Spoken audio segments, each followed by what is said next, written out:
The everything bubble. How cheap debt inflated every asset class. What happens when money becomes so cheap that everything with a price tag starts floating toward the moon? There was a time when a house was mostly a house. A stock was ownership in a business. A bond was boring, and a used Honda Civic was just a used Honda Civic. Then something happened. Money got weird. Not fake weird, not conspiracy theory weird. Central bank balance sheet expansion, near zero interest rate, buy the dip, refinance your refinance weird. And when debt became cheap enough for long enough, the world entered one of the strangest financial eras in modern history, the everything bubble. Not just a housing bubble, not just a stock bubble, not just a bond bubble. Everything. Homes, tech stocks, private equity, government bonds, corporate debt, art, luxury watches, crypto, meme coins, even companies with no profits, no plan, and sometimes no adult supervision.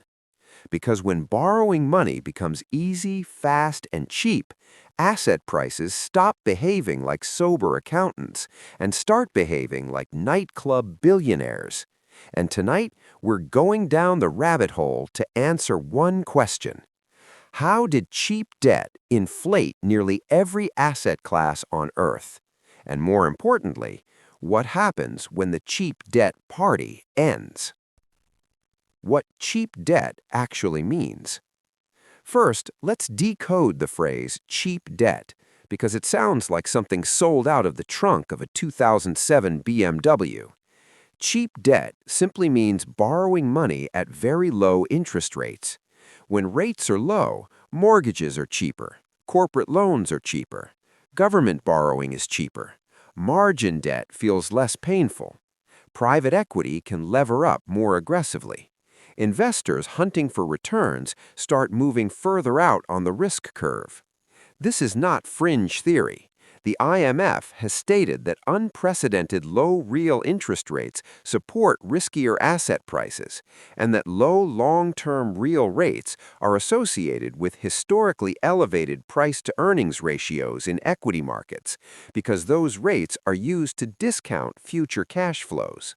The Federal Reserve has also warned that low rates can lead to excessive leverage and broadly unsustainable asset prices. In plain English, when money is cheap, people borrow more. When they borrow more, they buy more assets. When more money chases assets, prices rise. And when prices rise, everyone starts calling themselves a genius. That last part is very important, because bubbles are never just about money. They're about money plus storytelling. Cheap debt provides the fuel. Human beings provide the fireworks. The Great Monetary Shift. After the 2008 global financial crisis, central banks stepped in aggressively. They slashed policy rates, they pushed borrowing costs down, they bought huge quantities of financial assets through quantitative easing, or QE. In the United States, the Fed's holdings of Treasury and agency securities rose from around $500 billion to about $4.25 trillion by the end of QE3 in 2014. That is not a minor adjustment. That is the financial equivalent of saying, your patient looked dehydrated, so we gave him the Pacific Ocean. The Fed's own balance sheet materials show how massive and persistent this expansion became. And it wasn't only the Fed. Across advanced economies, the post-crisis era became defined by low for long interest rates, and in many places, asset purchases by central banks became a normal part of the landscape. The OECD and IMF both describe a prolonged global period of unusually low rates and debt market expansion. This mattered because price is not just about what something is worth. It is also about what discount rate you apply to its future value. When rates fall, the present value of future income rises. That makes long-duration assets, especially growth stocks, real estate, and long bonds, look more valuable even if reality itself hasn't changed much. It's like putting the whole financial system under a giant Instagram beauty filter. Suddenly, every asset looked hotter. How cheap debt pumped stocks. Let's start with stocks. When interest rates are low, investors discount future profits less harshly. That alone can lift valuations. The IMF explicitly notes that low long-term real rates are linked to elevated equity valuations. So even before a company actually makes more money, the market may pay more for the same expected stream of future earnings. Now add a second force. There is nowhere else to go. If safe assets yield almost nothing, investors begin reaching for return. That search for yield pushes money into equities, lower quality credit, private markets, speculative tech, and all kinds of risk assets. The IMF has long described this pattern, warning that compressed spreads encourage investors to move into riskier assets and more complex instruments. This is how markets go from, let's invest in productive businesses, to, this company loses money on every customer, but with enough scale, perhaps reality will feel guilty and resign. Cheap debt also makes corporate behavior more aggressive. Firms can refinance, issue debt, make acquisitions, stretch balance sheets further. And when everybody can lever cheaply at once, asset prices don't merely rise, they levitate. How cheap debt blew up housing. Now to real estate, the asset class that turns normal people into amateur macroeconomists the moment Zillow sends them one email. Housing is especially sensitive to rates because most people do not buy homes with cash. They buy monthly payments. Lower mortgage rates increase what buyers can afford to pay for the same house. That tends to push prices up, especially when supply is constrained. The IMF has noted that after the global financial crisis, housing prices fell and then recovered as central banks pursued low-for-long interest rates.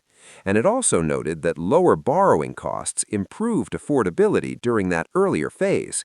But later, the pandemic era saw house prices surge and then mortgage rates climb, worsening affordability. This is a crucial nuance. Housing inflation was not caused by rates alone. Supply shortages mattered. Population growth mattered. Construction bottlenecks mattered. Policy mattered. The IMF has emphasized that housing inflation in many countries reflects mismatches between supply and demand, not just monetary policy. So the story isn't central banks pressed one button and houses doubled. The real story is worse and more interesting. Cheap debt collided with limited supply.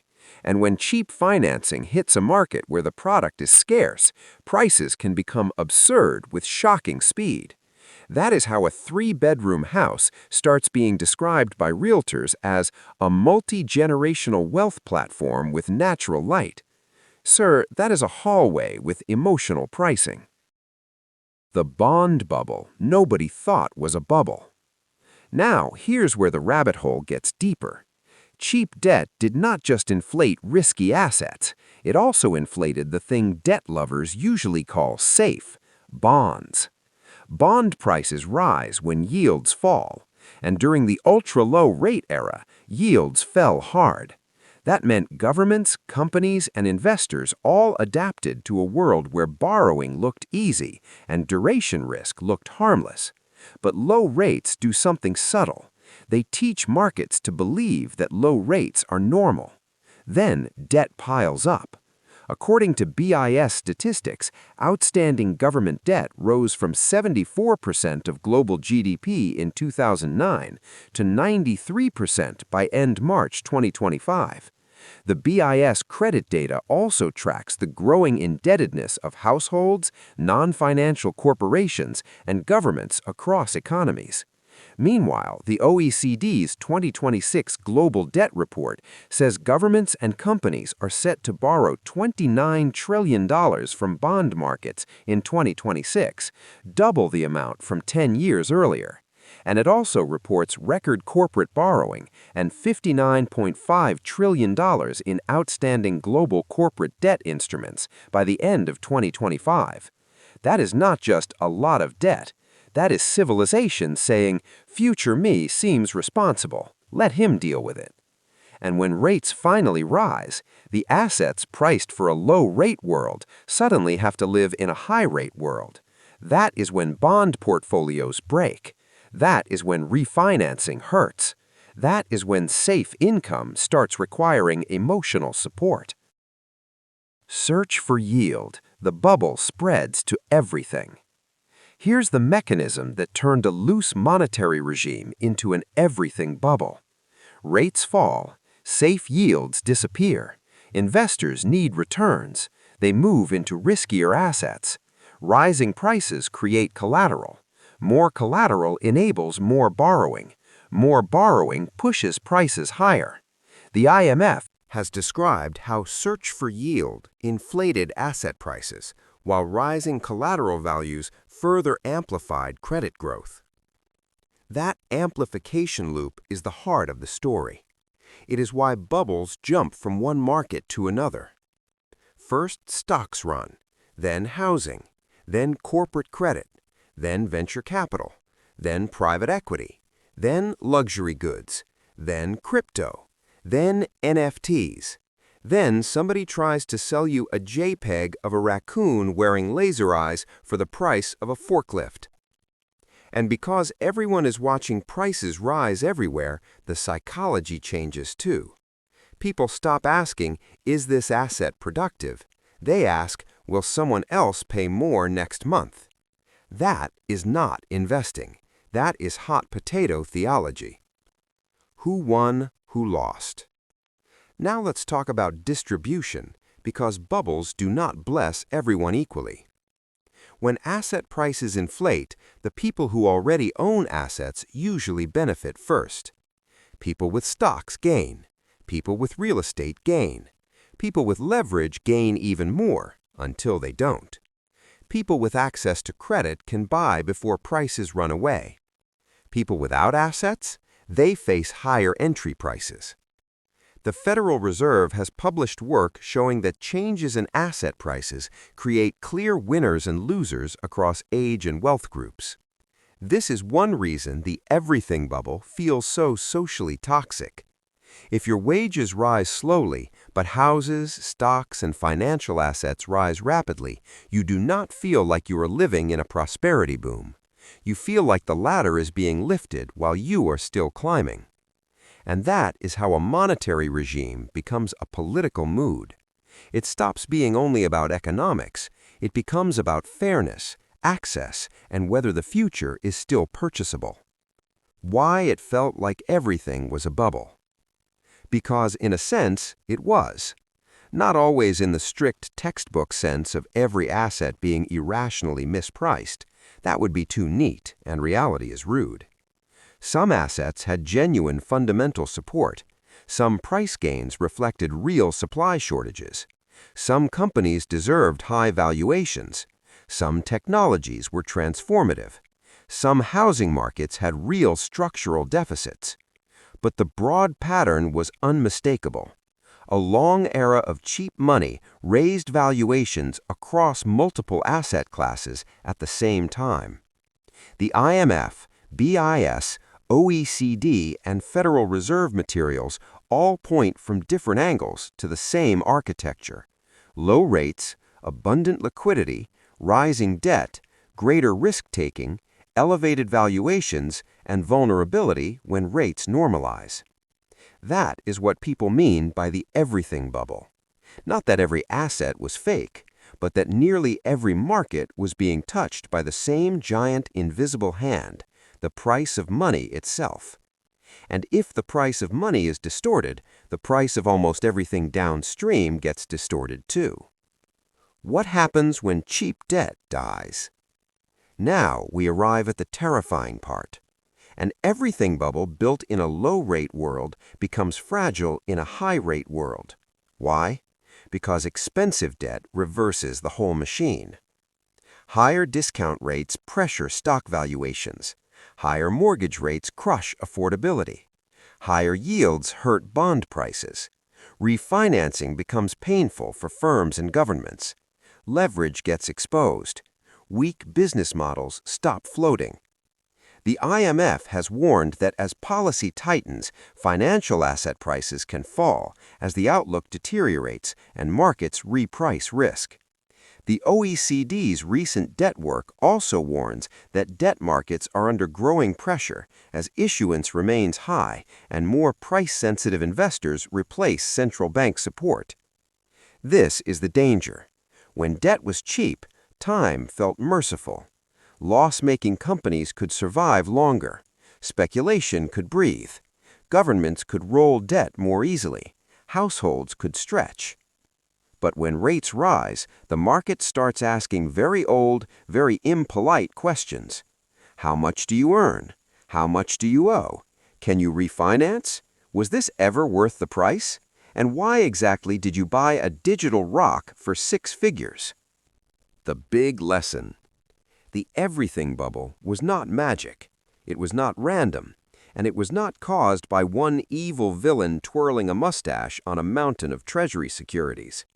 It was the result of a system in which the cost of money stayed very low for a very long time, encouraging debt growth, leverage, risk-taking, and valuation expansion across the financial landscape.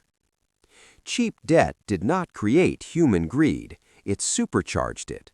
It did not invent speculation, it industrialized it.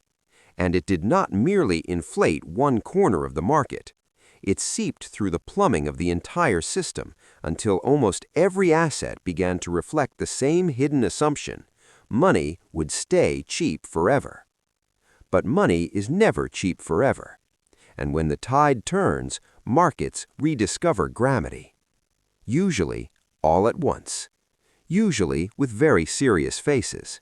Usually after years of explaining why gravity was obsolete.